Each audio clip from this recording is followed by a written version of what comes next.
हाय, मैं श्रद्धांजलि सिंह। पहले हम लोग इसके पहले वाले लेक्चर में पढ़े थे संधि। आज हम लोग पढ़ेंगे संज्ञा और संज्ञा के भेद। आइए देखते हैं संज्ञा किसे कहते हैं और संज्ञा के कितने भेद हैं। परिभाषा देख लेते हैं। वे सभी सजीव या निर्जीव चीज़ें जिन्हें हम अपनी आँखों से देख सकते हैं या छू सकते हैं उन्हें संज्ञा कहते हैं। और किताबों की परिभाषा क्या है, जो लगभग सभी लोग जानते होंगे कि किसी व्यक्ति, वस्तु, स्थान, भाव या अवस्था के नाम को संज्ञा कहते हैं। अब आइए देखते हैं संज्ञा कितने प्रकार की होती है, संज्ञा के कितने भेद हैं।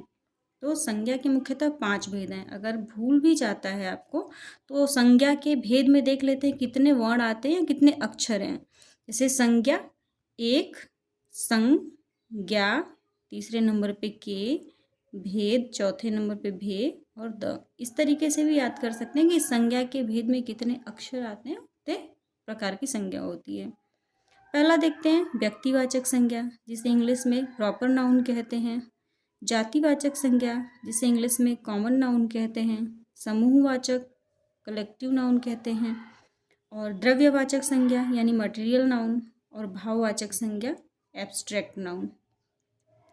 आइए देखते हैं व्यक्तिवाचक संज्ञा किसे कहते हैं। वह संज्ञा जो एक व्यक्ति विशेष, एक वस्तु विशेष, एक स्थान विशेष का बोध कराती है, उसे व्यक्तिवाचक संज्ञा कहते हैं। या कह सकते हैं कि जिनसे हम समझते हैं कि वे शब्द जो किसी पर्टिकुलर या विशेष पर्सन को दर्शाता है, उससे व्यक्तिवाचक संज्ञा कहते हैं। अन्य शब्दों में देख लेते हैं, जब कोई व्यक्ति, वस्तु, स्थान अपने जैसे अन्य से बिल्कुल अलग हो जाता है तो वह व्यक्तिवाचक संज्ञा होता है। जैसे कि लड़की हो गई, लड़का हो गया, ये क्या है, जातिवाचक संज्ञा है। लेकिन उसमें जब उसके नाम से उसको जाना जाता है, तो अगर उसका नाम है मान लो राहुल, रोहन, सोहन, ये क्या है, वो व्यक्तिवाचक हो गया। है तो वो लड़का, जब लड़का कहेंगे उसे तो वो क्या हो गया, जातिवाचक हो गया। लेकिन जैसे ही उसको पर्टिकुलर उसके नाम से, जिस नाम से जानते हैं, वो नाम उसका क्या हो गया, व्यक्तिवाचक संज्ञा।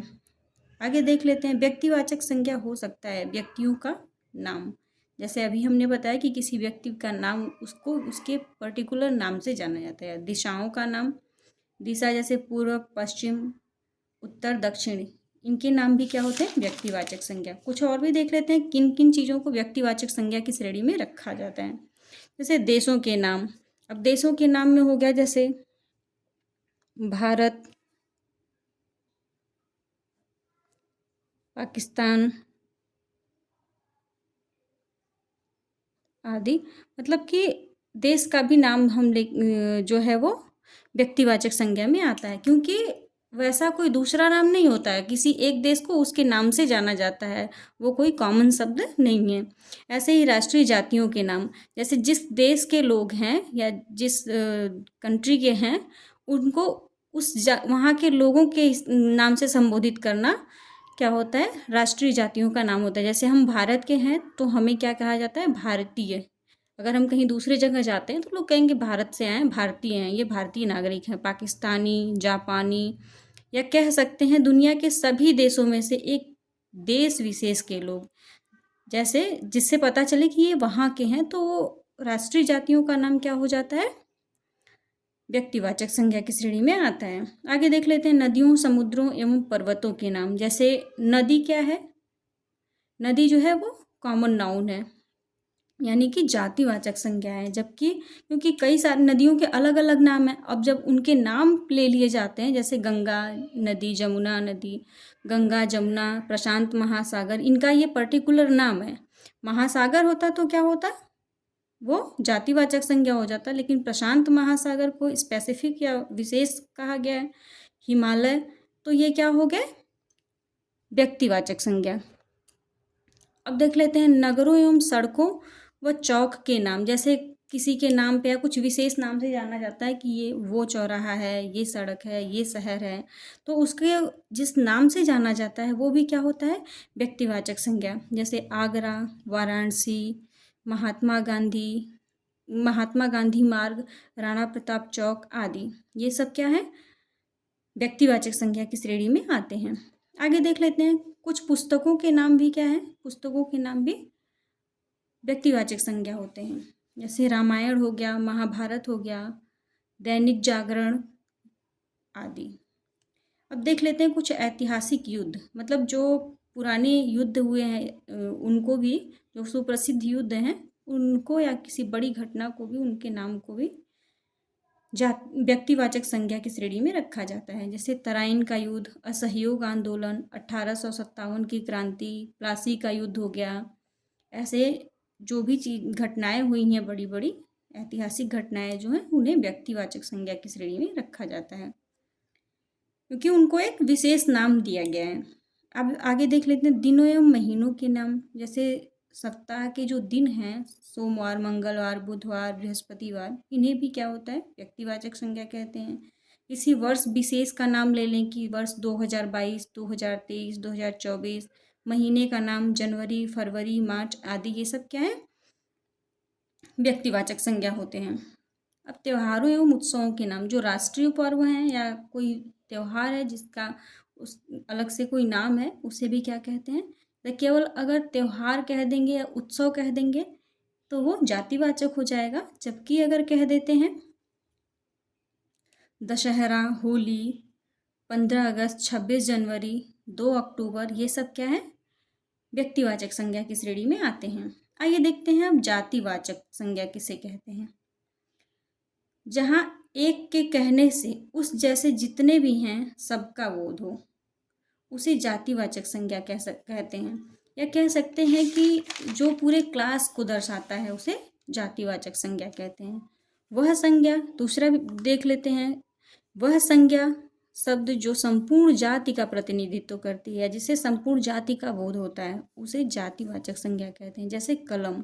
अब कलम के भी, पेन के भी अपने अलग अलग नाम होते हैं। फाउंटेन पेन हो गया, अलग अलग कंपनी की पेन आती है, लेकिन कलम कहेंगे तो क्या हो गया, कॉमन नाउन हो गया, जातिवाचक संज्ञा। दूसरा हो गया पुस्तक। अब पुस्तकों में हिंदी की, इंग्लिश की आती है। फिर जैसे रामायण, महाभारत, गीता, अगर उसका विशेष रूप से नाम ले लिया गया तो वो व्यक्तिवाचक हो गया, लेकिन सभी को एक शब्द दे दिया गया है पुस्तक, तो वो जातिवाचक हो गया।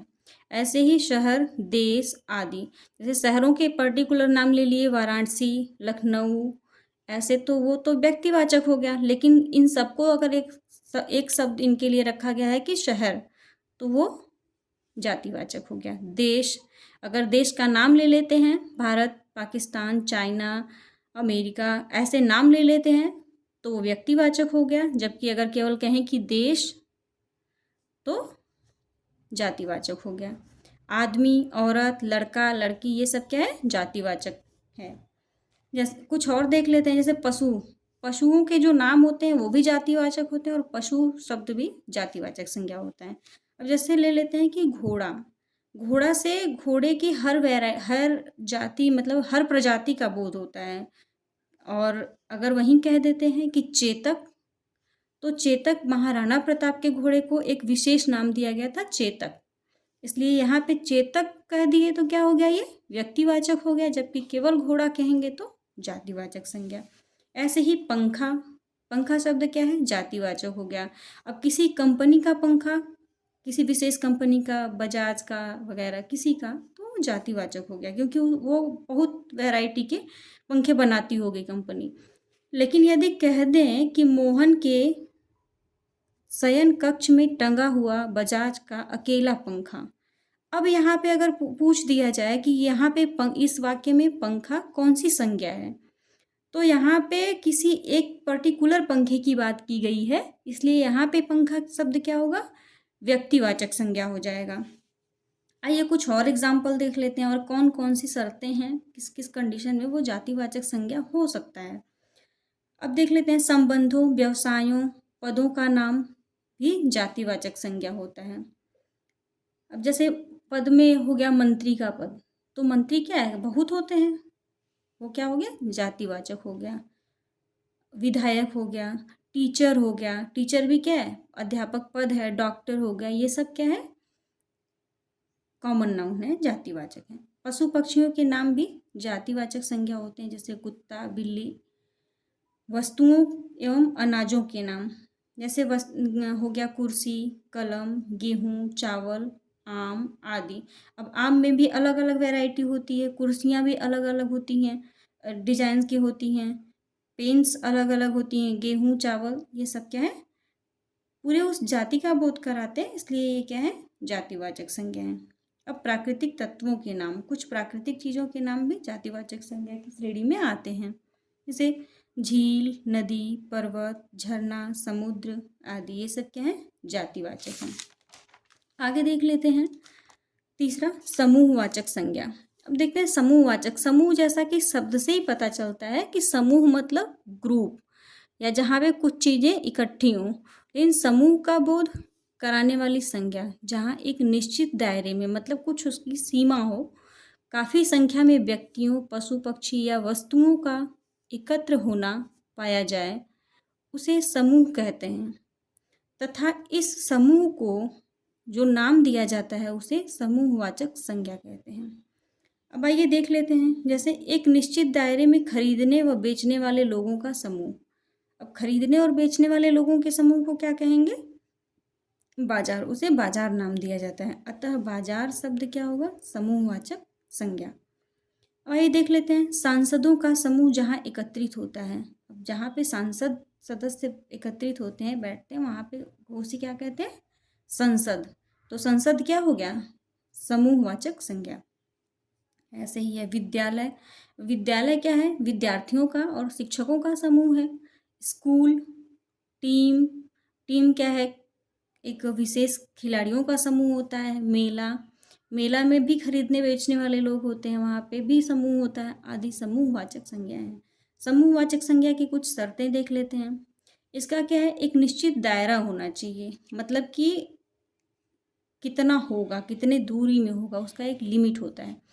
काफ़ी संख्या एक जैसे व्यक्ति या वस्तु एकत्र हों, मतलब काफ़ी संख्या में एक ही जैसे व्यक्ति या वस्तु एकत्र हों। जैसे ऐसा नहीं हो सकता कि एक बिल्ली हो एक आदमी हो उसको समूह कह लिया जाए। समूह को एक निश्चित नाम दिया गया हो। अब जो भी चीज़ें एकत्र हैं एक साथ हैं इकट्ठे हैं उन्हें कोई एक विशेष नाम दिया गया हो, जैसे खिलाड़ियों के समूह को टीम कह दिया जाता है।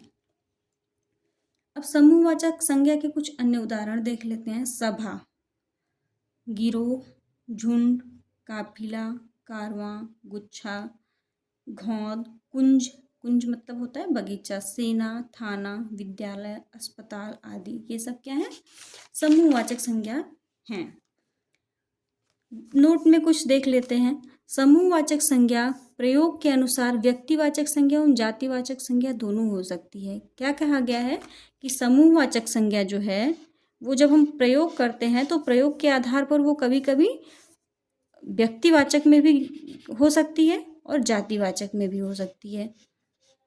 अब जैसे देख लेते हैं मेला, मेला क्या है समूहवाचक संज्ञा है, लेकिन मेला कहने से दुनिया के सभी मेलों का बोध होता है, इसलिए यह क्या हो सकता है जातिवाचक संज्ञा भी हो सकता है। अब प्रयाग का कुंभ मेला, अब जैसे ही हम कह देते हैं किसी विशेष शहर का मेला और उस मेले का नाम ले लेते हैं वहाँ पे वो क्या हो जाता है। अब यहाँ पे पूछते यदि कि प्रयाग का कुंभ मेला, कुंभ मेला कौन सी संज्ञा है, तो यहाँ पे क्या होगा कुंभ मेला एक विशेष का बोध कराता है, इसलिए यह क्या है व्यक्तिवाचक संज्ञा। मेला है तब तक तो वो जातिवाचक है, लेकिन जैसे ही कुंभ मेला कह दिए वो क्या हो गया विशेष हो गया। मेला है तब तक वो समूहवाचक है, लेकिन जैसे ही हम कह दिए कि कुंभ मेला, प्रयाग का कुंभ मेला, वो क्या हो गया व्यक्तिवाचक हो गया, क्योंकि प्रयाग का कुंभ मेला मतलब प्रयाग में होने वाला जो मेला है वो विशेष रूप से उसको कुंभ नाम दिया गया, कुंभ मेला का नाम। अब जैसे देख लेते हैं मेला शब्द है, अब ऑप्शन देता है कि व्यक्तिवाचक, जातिवाचक, समूहवाचक और सभी। तो सबसे पहला प्रेफरेंस कि ये है क्या, मेन सबसे पहले क्या है ये समूहवाचक है। यदि विकल्प में समूहवाचक का ऑप्शन नहीं दिया है, यदि विकल्प में समूहवाचक शब्द नहीं दिया है तब हम इसे जातिवाचक लगा सकते हैं, और व्यक्तिवाचक के लिए तो एक कंडीशन है कि उसको विशेषता दी गई हो तभी हम उसे व्यक्तिवाचक कह सकते हैं। धन्यवाद दोस्तों। अब हम आगे पढ़ेंगे, दो संज्ञा के दो भेद और बचे वो हम आगे पढ़ेंगे।